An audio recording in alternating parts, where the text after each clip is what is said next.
Welcome everybody to the September Fair Districts All Volunteer Huddle. Hello, Travis. Hello, Rebecca. Hello, all the people that I see your names popping up in the chat there. Again, we will send a follow-up tomorrow with slides and a recording. And if you have questions for any of us, please put them in the Q&A box. We will appreciate that.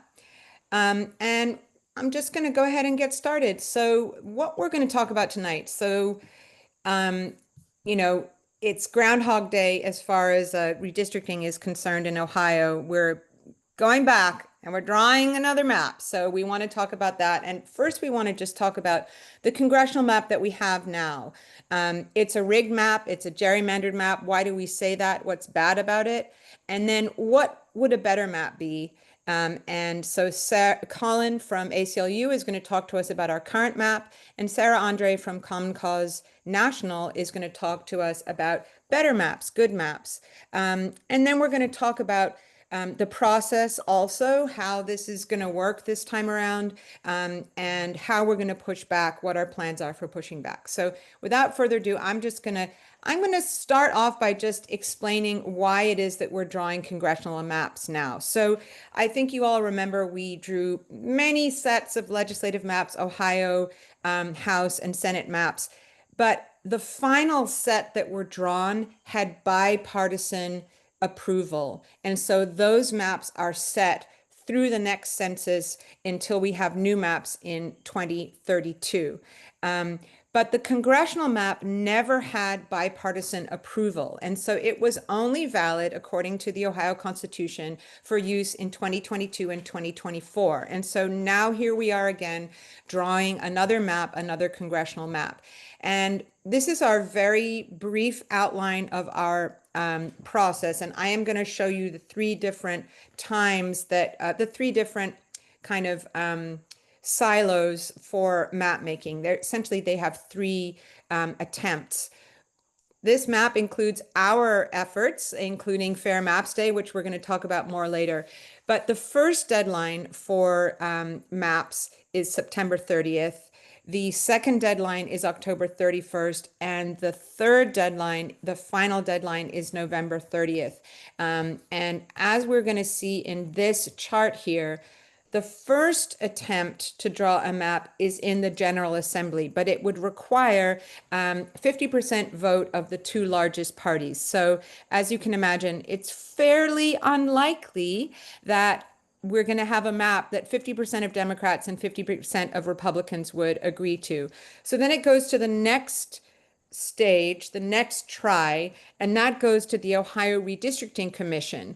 The Ohio Redistricting Commission is the governor, the secretary of state, the auditor, and 4 legislative appointees, 2 Republican, 2 Democratic. So that ends up being 5 Republicans and 2 Democrats. They have a chance to draw a map which would have to be passed by October 31st, but it has to have approval from at least 2 members of each party. The third and final attempt is it goes back to the General Assembly and with slightly more stringent rules, and that would be by November 30th. So it's kind of our prediction that we're going to be looking at the third go round, but certainly the process should be starting now, and we are starting now, and you are starting now. And with that, I'm going to turn it over to Colin, who's going to talk to us about our current congressional map. Yeah, thank you, Mia, and good evening, everybody. Very happy to be here with you all. We think a good way to start tonight and this entire redraw process is to kind of go back and take a look at where we come from, where we're coming from. The map that we are currently under in our congressional maps, that was passed in 2022, though it was considered unconstitutional. We have still had that map for the last 2 election cycles. We think it's a good refresher to just kind of revisit why this map was ruled unconstitutional and what alternatives could and should look like. We'll get into that later, but I want to focus right now on the deficiencies of our current map. So the second round of litigation on our congressional map the Ohio Supreme Court ruled on July 19th of 2022 that it was in fact an unconstitutional partisan gerrymander. In that opinion, which you'll see is linked here and you'll get you'll get tomorrow in the follow-up email, you'll see that the court heavily relied upon expert witness testimony to to establish what fair or what undue partisan advantage could potentially look like. As part of our legal briefings, we enlisted the help of several statistical experts from Harvard University, other renowned universities across the country, with specialties in statistical analysis, computational algorithms, very complex things to show and to demonstrate just how much of an outlier the map that we currently have is from what would otherwise be a more neutral map that follows the Ohio Constitution and the fairness criteria. Our experts presented over 5,000 simulated maps to the court for their analysis and for their review, and it was a very persuasive argument. And we will dive into why. Because they empirically demonstrated what we already knew, which is our current map is a classic pack and crack. And we will look through some different regions of the map to demonstrate this.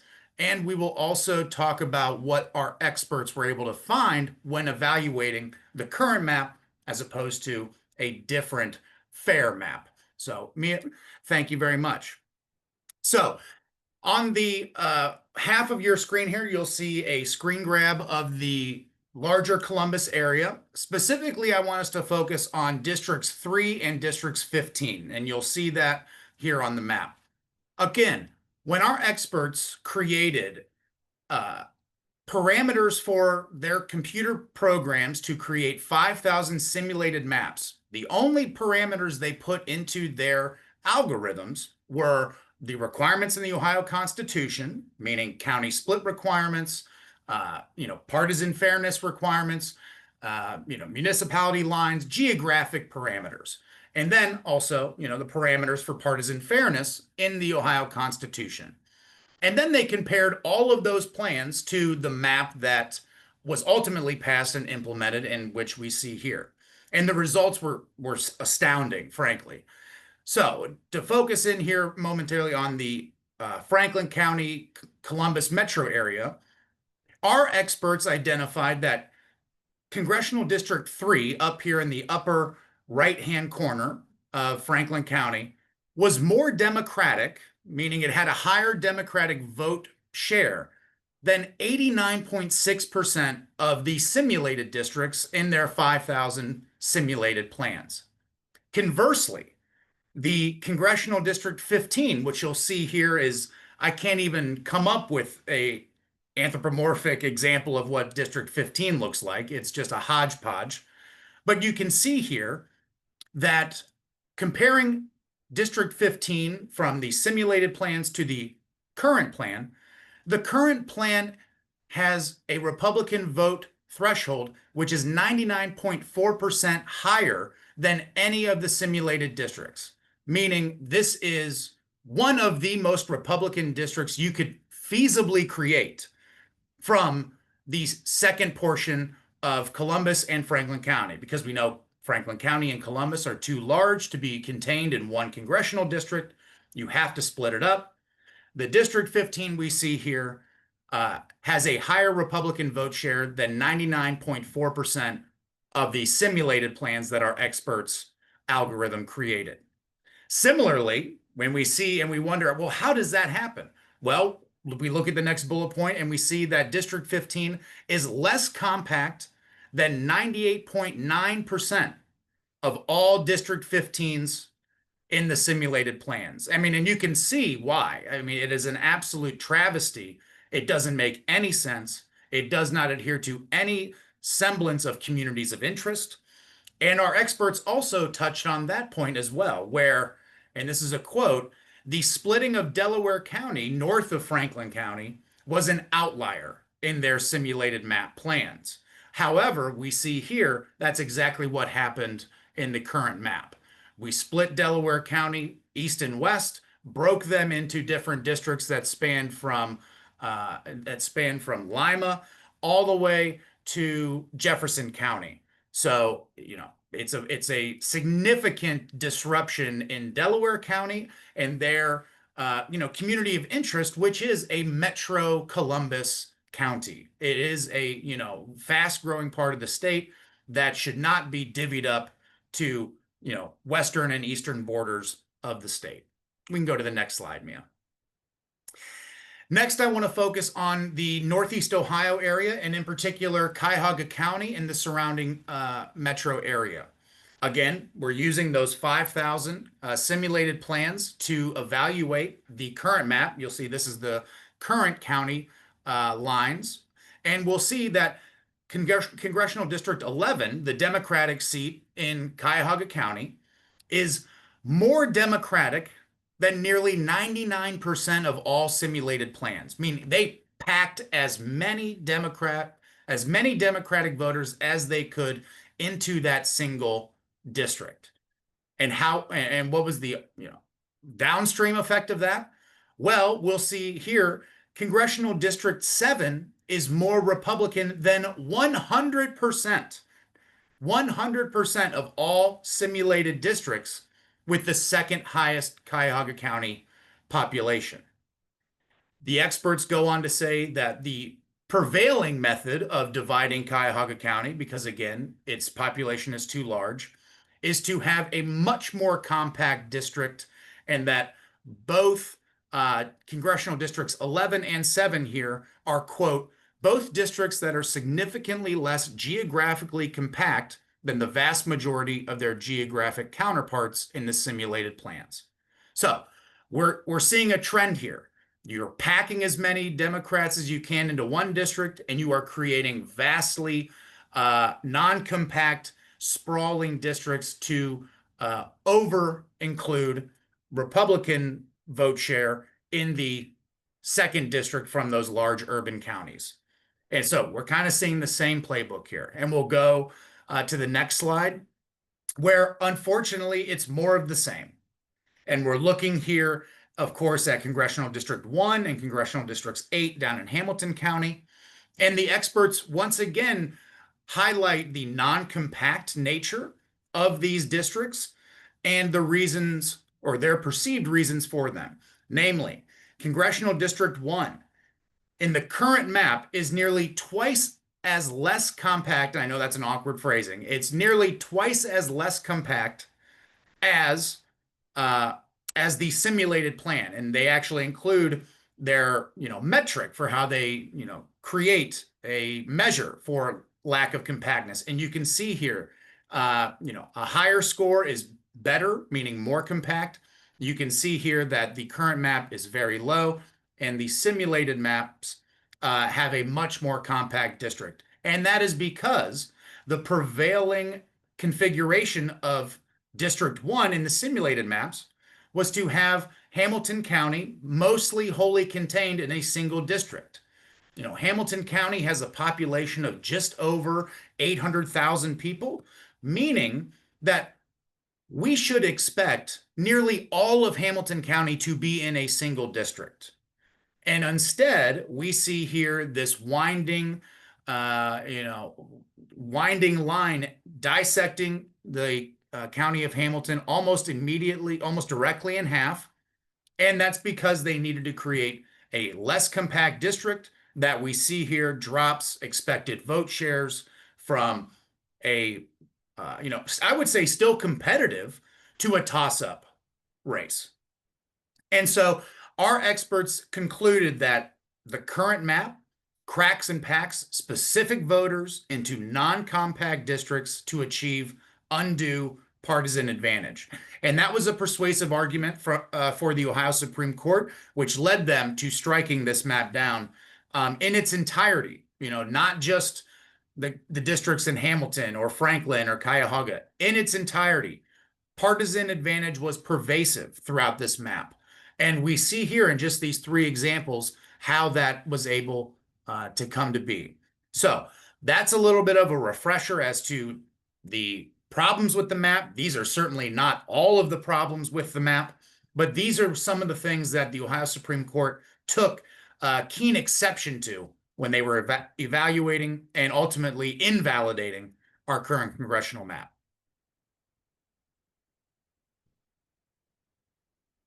Mia, I think you're on mute. Sorry, thank you. Thank you, Colin. It's, really interesting to see the details. Now, folks have been saying we need to know the terminology. So I'll make sure that we send out something that defines packing and cracking and compactness and all of that.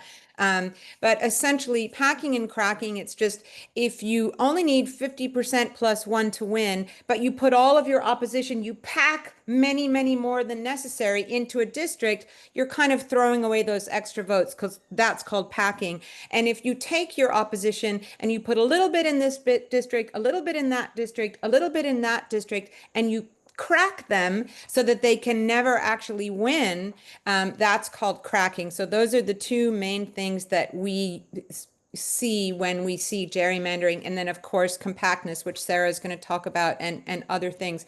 Another way to talk about this map, well, if you looked at how Ohioans vote on statewide races, you would end up with an 8, for 15 congressional seats, you'd end up with an 8-7 map or possibly a 9-6 map. But this is a 10-5 map.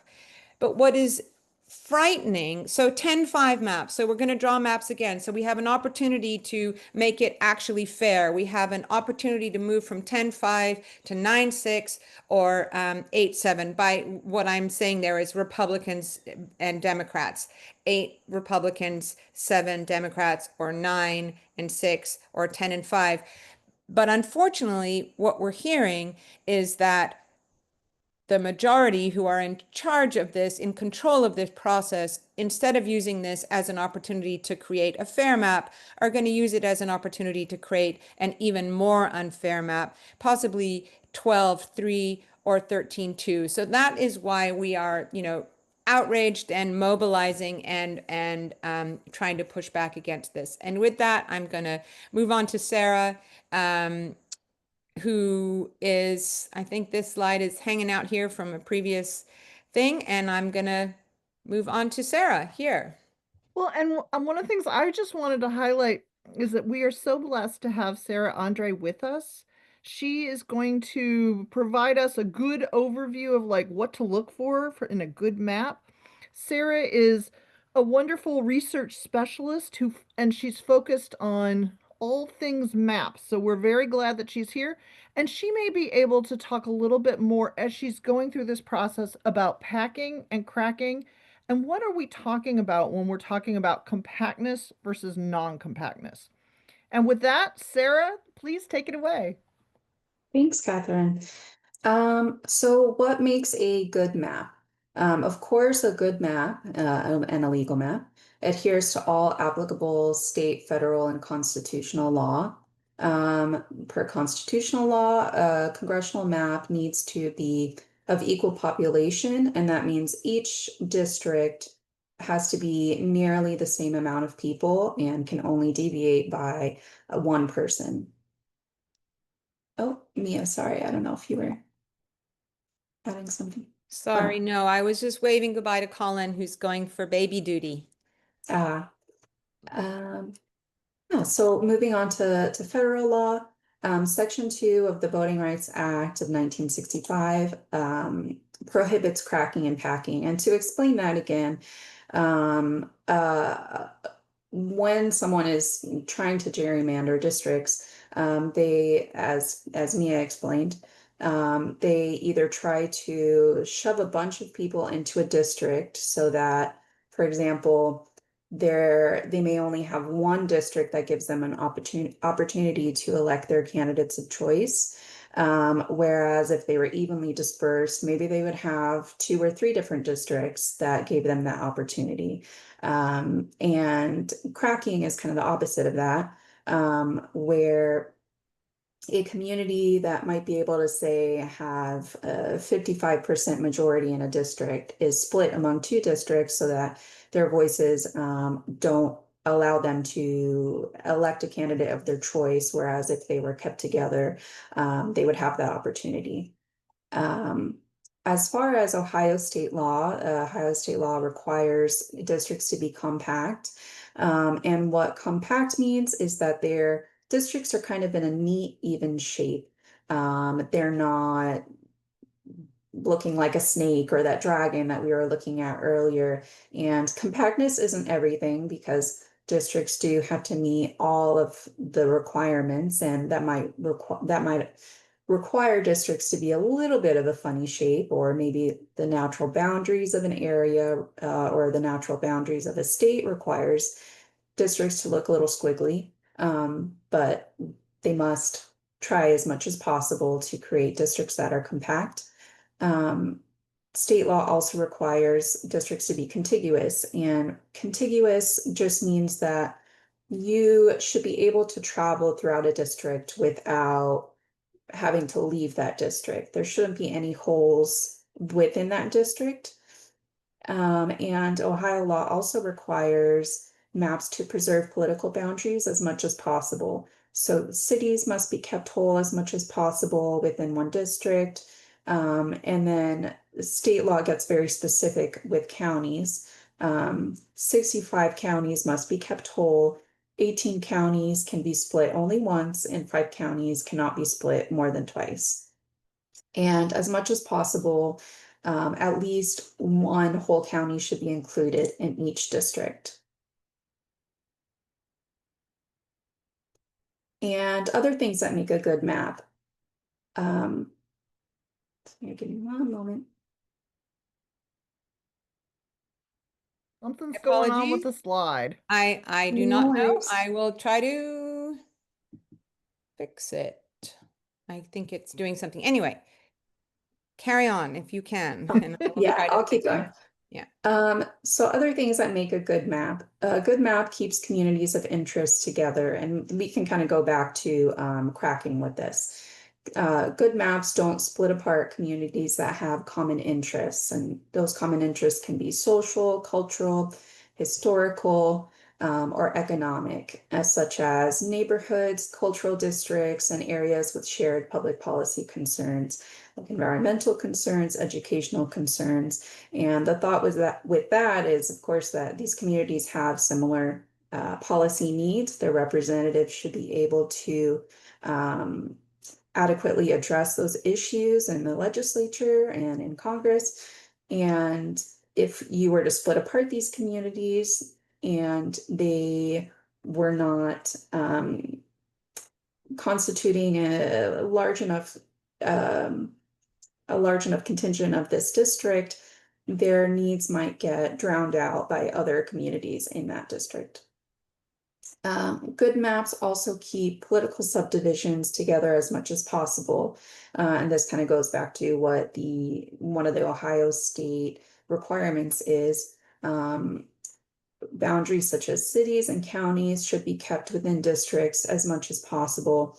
And of course, that's to ensure that, like communities of interest, the interests of citizens of different cities and counties don't have to be split apart and be asking different representatives for any assistance that they may need.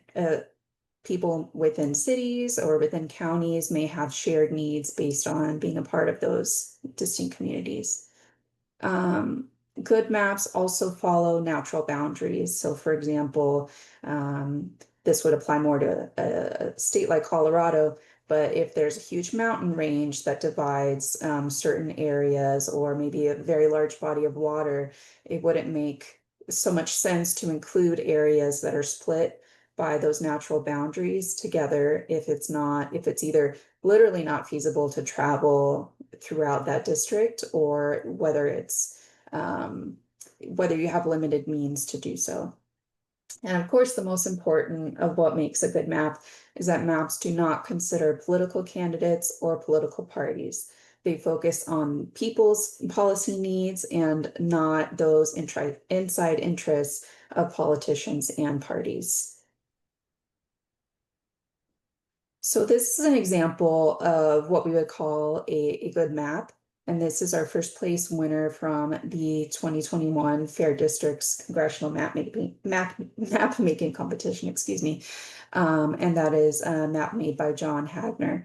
And what makes this a good map is that it balances all legal requirements while respecting communities of interest. As far as legal requirements, it respects the Voting Rights Act, and an example there is that Congressional District 11 is fully VRA compliant, and it's a district that does not pack or crack Black voters. Black voters are able to elect their candidates of choice.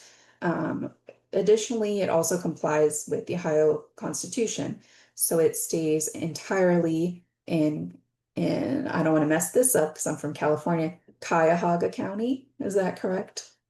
Here you go. Close enough. And contains the entire city of Cleveland.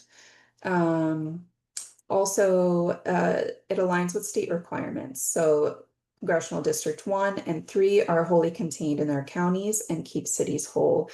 I have two images of the map. This one is just a plain map of all of the districts. This one here, all of these boundaries in blue are different counties in the state. So this is kind of a visual of how you can see that counties are neatly contained in different districts, and this map is complying with that requirement. Additionally, what makes this a great map is that communities of interest are kept whole as much as possible. And an example here is that Congressional District 15 is reflecting the growing suburban communities in central Ohio, and that Congressional District 1 and 3 keeps communities of color together. So this is a little bit more of a deep dive into this map, contrasting with the current congressional map. To the left is the contest winner, and to the right is the current map. It's a little hard to read, but on the top for both of these, this is a heat map of communities of color in Ohio by precinct. And you can see within the middle of the map, and I kind of circled on the right hand, where the boundaries of those districts are. And if you look on the bottom, you can see one is in orange, one is in purple, and so on. This is an example of how the map contest winner keeps communities of color together. And you can kind of see in the heat map how it does that with the boundaries.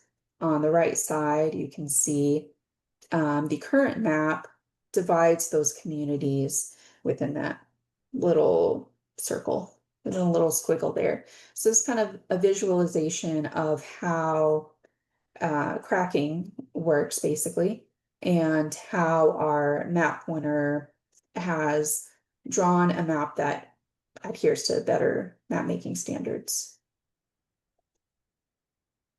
I think that's it. Do you have anything more that you'd like to say just generally about good maps and how do people, I think there was a question about the Democratic map that was submitted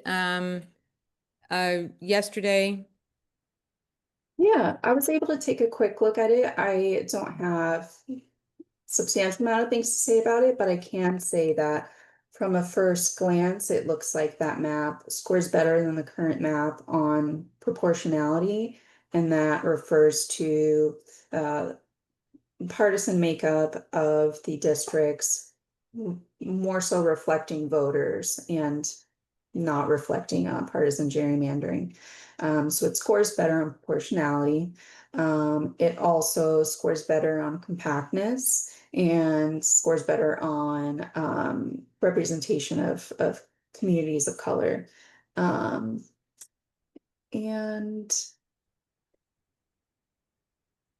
I think those were all my notes on that map so far. Thank you so much. And if people have questions, specific questions for you, is it okay if are you able to either put your email in the chat, or maybe they can send questions to us and we can send them on to you? Yeah, definitely. And I can stick around too if that works, if anyone Yeah, wants to that would throw be in. great. Yeah. Well, and I Um, noticed that August threw in how to pronounce Cuyahoga. So for the next time. I appreciate that. And one thing I think we are planning, perhaps on the next huddle, I'm not sure, to do more of a, or it perhaps even separately to do more of a training about days redistricting, which is kind of the most, civilian friendly mapping tool out there. And it is pretty amazing how it can give you scores for the kinds of things Sarah was talking about: compactness, proportionality, representing communities of color, et cetera. And you can just kind of toggle back and forth between maps and see, how they come out on these scores. And so you really have to kind of, it's so obvious that it's really not that hard to draw a fair map. In fact, it's much harder in a lot of instances to draw a gerrymandered map than it is to draw a fair map. This slide here has, a picture of,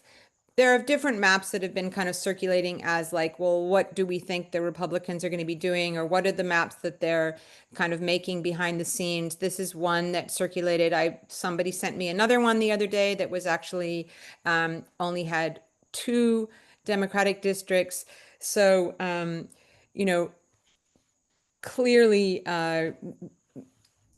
there's a lot to be worried about, and there's a lot of reason to continue to pressure and to push. And one of the things that we want to continue pushing about is that last year, during the fight to pass Citizens Not Politicians, independent citizens commission, redistricting commission, we did hear from various people, the governor and others, well, there are already good rules in the Ohio Constitution. Why don't we just, stick with what we have, because we have good rules in the Ohio Constitution? Well, yes, we do. The problem is you're not following them. And so, I think it's a legitimate thing to say, let's pressure them to follow the good rules that are already there.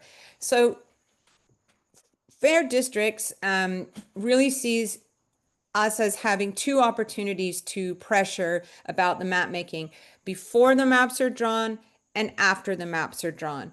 Before the maps are drawn, we are getting together for our Fair Maps Day. That is a week from today. It's on Wednesday, September 17th at 10:30 a.m. We're meeting at the Episcopal Church, which is right across the street from the Statehouse. And this is our opportunity to kind of draw a line in the sand and say, we're still here. You've been trying to beat us down, but you have not succeeded. We still care about fair maps. We still want to ban gerrymandering in Ohio. We want you to follow the Constitution.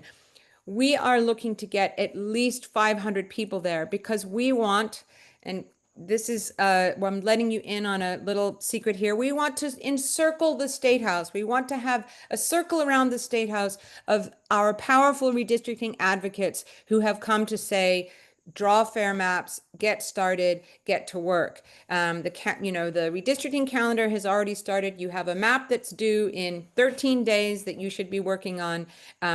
We really, really want you there. If you participated, if you're in the Columbus area and you participated in the Hands Along High Street event, we do hope you will come out again and join us for this event. We're going to have some amazing speakers. We'll have, other things going on that during that time. It's just really important for us to show up. And if we show up, it helps us later if we're trying to do something maybe like a referendum. It helps to show that there are people that are still paying attention and still care about this issue. So please do sign up. We will, of course, send out a link to register in our follow-up. And Elizabeth's going to tell you another way that if you're already signed up, that you can help get your friends to sign up as well. Hi. So we need bodies, right? And so we would love your help with this. We are Fair Districts Coalition. We're partnering with Equal Districts. We are all doing all of the things you would think we are doing to promote the event, but we know that one of the most effective ways to communicate in these days where there's just, kind of a lot of mistrust and just a general tuning out of the noise that we are all subjected to every second of our lives is for people to get information from people that they know, people that they trust, and that is all of us. So we have set up a way for us trusted messengers, you, me, all of us, to quickly share info about Fair Maps Day. We call this friend banking. What you would be doing is using our app to text a lot of your people what's happening very quickly. I'm going to put the link in the chat here. So if you don't already have an account for this app, and why would you? You would just follow that link. That's the top action in there. You'll see it right away. You'll start doing it. They'll ask you for your info. You'll do that really quickly. The action has all the steps. So they ask you if you want to text your friends. You say yes. You can import your phone contacts. It's all completely private. These are not numbers that anyone else will ever have access to. It's just you. It's just in your phone. And then there is a message already set up and ready to go with all the information, but it does give you the opportunity to change it up a little. So if you feel like, God, I would never say it like this, then you can kind of put it in your voice a little bit more. And then you say you have 500 contacts in your phone, but you don't want to send it to like the guy who did your plumbing that one time. You can just sort of choose, here are 45 people that I think would be interested in this. And then you just go, bup, bup, bup, bup, bup, and you are done. It takes about 45 seconds to text, 50 people. So it's really just a few minutes. It's pretty fast. And that's it. So if you are looking for a way to help, especially if you're not able to come next week and you wanted to, but even if you are and you want to be extra because we love y'all who are extra, this would be super helpful. I think to Mia's point, we really need to kick the beginning of this cycle off by showing Ohio's politicians that we are here and we are powerful and we are not going to leave them in peace until all Ohioans get the representation that they deserve. And so this is a great way to begin that. So that's it. Thanks. Thank you so much. Elisa asked, will we have rally cards? We will have rally cards, but we are also going to be sending out suggestions for the kinds of slogans you can put on cards.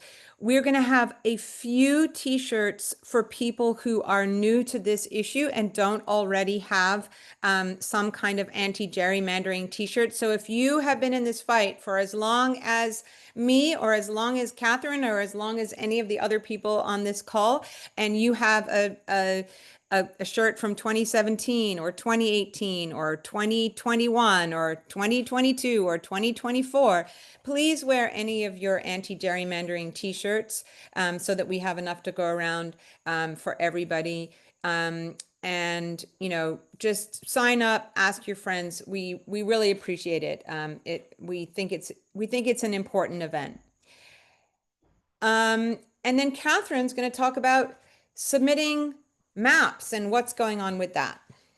So just last week, Statehouse leaders announced that they were going to do this portal where you could actually submit congressional maps. Now, I think this is a really important way to be clear, like, well, what is it that you actually want? I mean, I think there are a lot of times when we talk about compactness or we talk about gerrymandering, where it can get complicated, but when you actually provide a map, you're being clear about like, well, what is it you'd actually like to see? So about 60 maps have already been submitted. It's the redistricting.legislature.ohio.gov. I think the thing to remember is that the Ohio Redistricting Commission site, you cannot upload a map that you want to see. They need to be zip files, so you need to basically condense them down before you send them. Now, they don't actually give a lot of instructions on the site, and I think that's one of the things that makes this a little bit complicated. So some people have submitted like just a PDF of a map, but most people are doing what they call block equivalency files, and or sometimes shape files, sometimes geospatial files. I did reach out about like, well, what makes sense. block equivalency files are the kinds of things that were submitted last time. And so, basically you can export from, for example, Dave's redistricting app. If you have questions about that, we're here to help. And I did want to highlight that, for example, Fire Island Indivisible has already submitted a map. There's a guy named Kevin Steele who submitted a map that focused on preserving incumbents.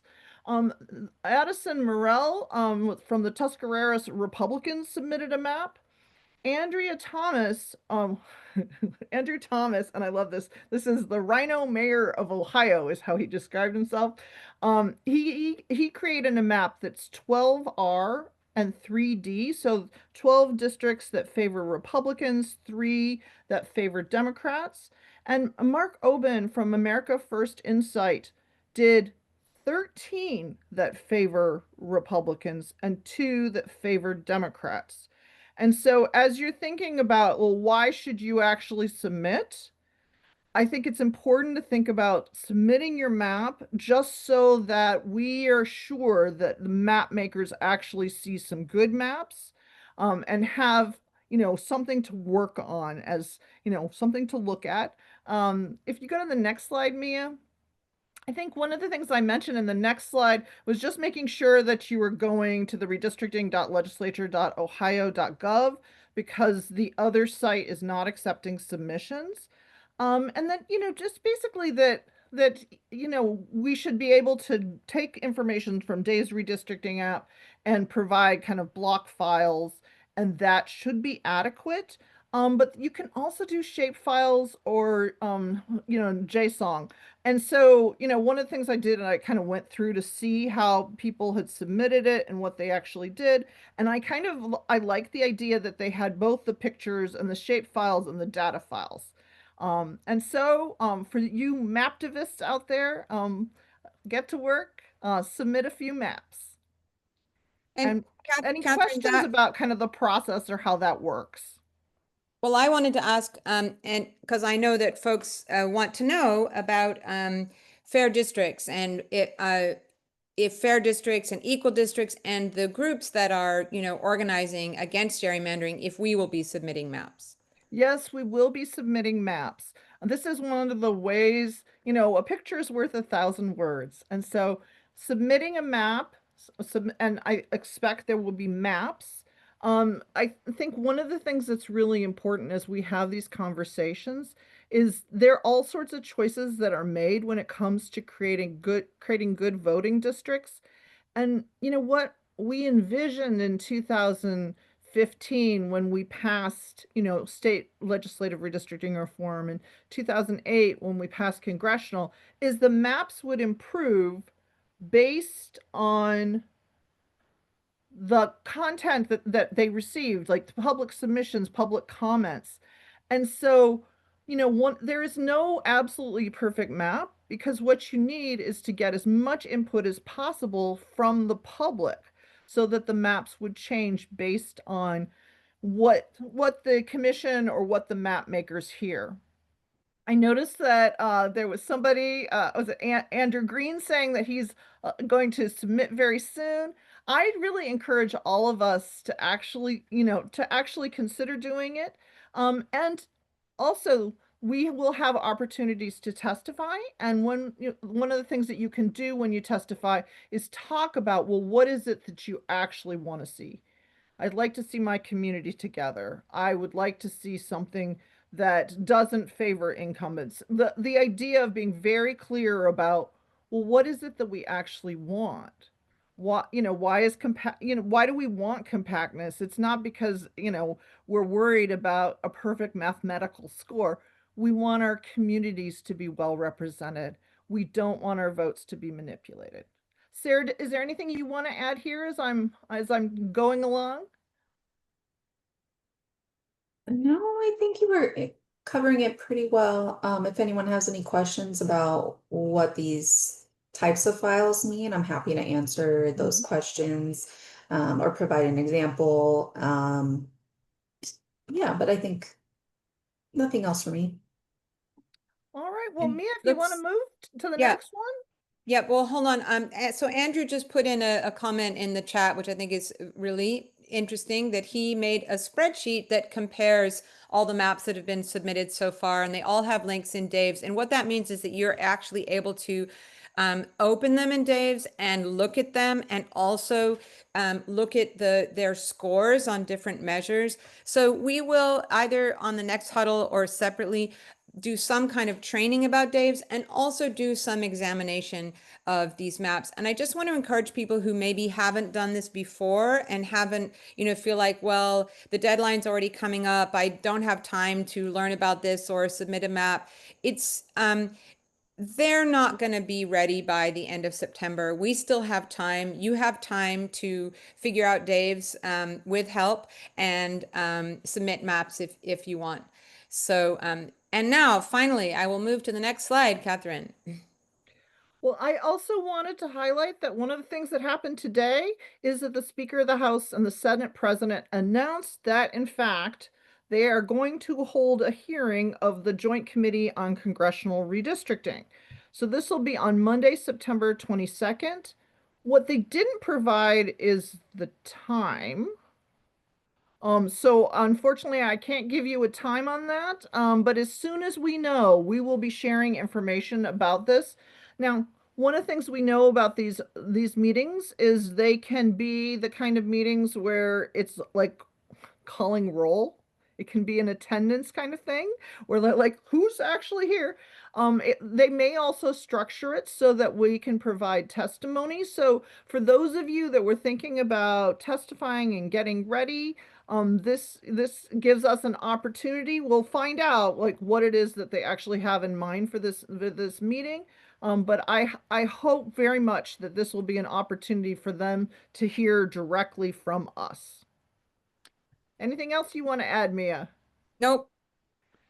All right. And so, as Mia was going through the timeline, I think it's important to realize that, first of all, the state legislature, of course, focuses on getting 50% of both political parties to support a map. Well, that's not going to happen. Their first meeting is September 22nd. They haven't done any of the work they could possibly do to actually get support from both political parties. The dysfunction is showing. So that's not going to happen. What'll happen next, of course, is it'll go to the Ohio Redistricting Commission.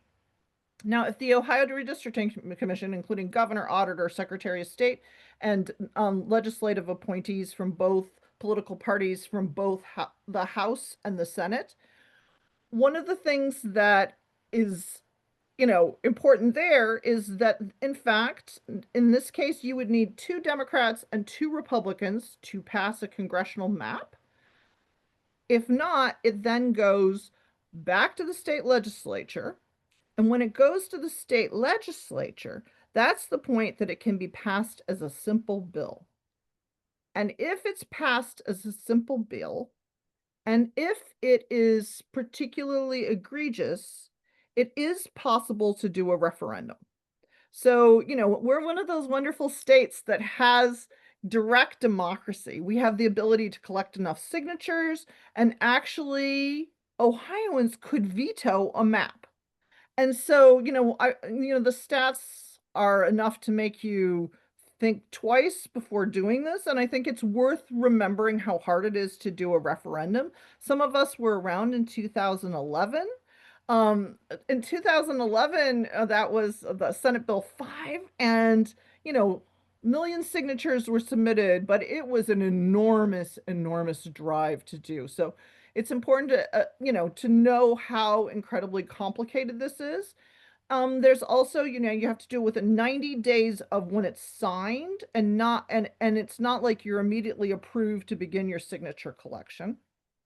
There are some challenges when it comes to the referendum. I just want to remind folks that in 2012, the state legislature was like, oh, they got enough signatures to repeal. This was a bill that was about voting. This is House Bill 194. Many of us collected signatures for that referendum. But as opposed to allowing that to go on the ballot in November of 2012, the state legislature repealed it.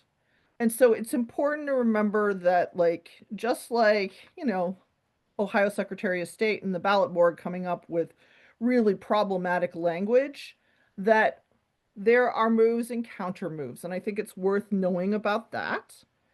And then I think it's also worth as we're thinking about the next steps, it's important to think about, well, what can we do now, and what are options if we're not successful? And it's very, very hard to get these map makers to actually do what's in the Ohio Constitution. And we know that the Ohio Supreme Court repeatedly told them to actually create constitutional maps. They've had many opportunities to do the right thing, and that has not happened.